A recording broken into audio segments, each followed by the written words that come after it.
গাঁওখনৰ নাম কি আৰু কেনেধৰণৰ অসুবিধা?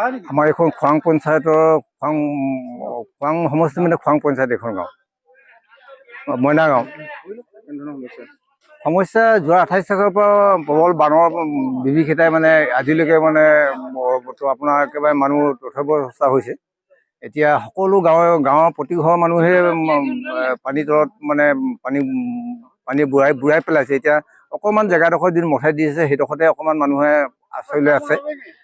এইখিনি হ'ল মূল সমস্যা। আৰু আমাৰ গোটেই জীৱন কালত এইটো আটাইতকৈ ডাঙৰ বানপানী। এইখিনি মানুহে ইয়াত যিটো ভয়াৱহ অৱস্থা হৈছে এইটো আটাইতকৈ ডাঙৰ বানপানী। গতিকে এইবাৰ মানুহৰ পশুধনৰ পৰা সকলো বস্তু ইয়াত লোকচান হৈছে। খাদ্যৰ বাবে কিবা অসুবিধা হৈছে নেকি? পশুধনৰ খাদ্যটো বিৰত ক্ষয় হৈছে।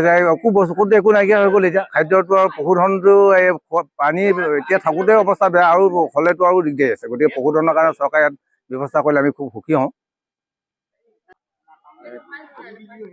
নিশ্চয় আমি দেখিবলৈ পাইছোঁ সমগ্ৰ অসমৰ লগতে খোৱাং যি মইনাপুৰীয়া গাঁও আছে গাঁওখন সম্পূৰ্ণ প্লাবিত হৈছে।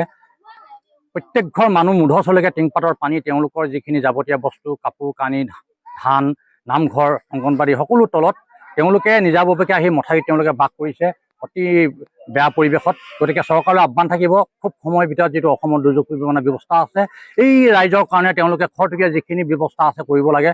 ৰাইজে যিখিনি সুবিধা পাব লাগে কাপোৰ কানিয়েই হওক খোৱা বস্তুৱেই হওক বা যিখিনি আমাৰ পশুধন আছে পশুধনখিনিৰ কাৰণে যাৱতীয় ব্যৱস্থা ল'ব লাগে। আৰু স্বাস্থ্য বিভাগৰ যিখিনি বস্তু অতি গুৰুত্বপূৰ্ণ সেই বিভাগকেইটাই যাতে অতি সোনকালে ইয়াত আহি পিনে যিখিনি যাৱতীয় কাম তেওঁলোকে যাতে কৰে। আজি আহি ইয়াত উপস্থিত হৈছোঁ, যিখিনি পাইছোঁ ল'ৰা ছোৱালীৰ কাৰণে সহায় আগবঢ়াইছোঁ আৰু সকলোৱে সহায় সহযোগিতা আগবঢ়াওক।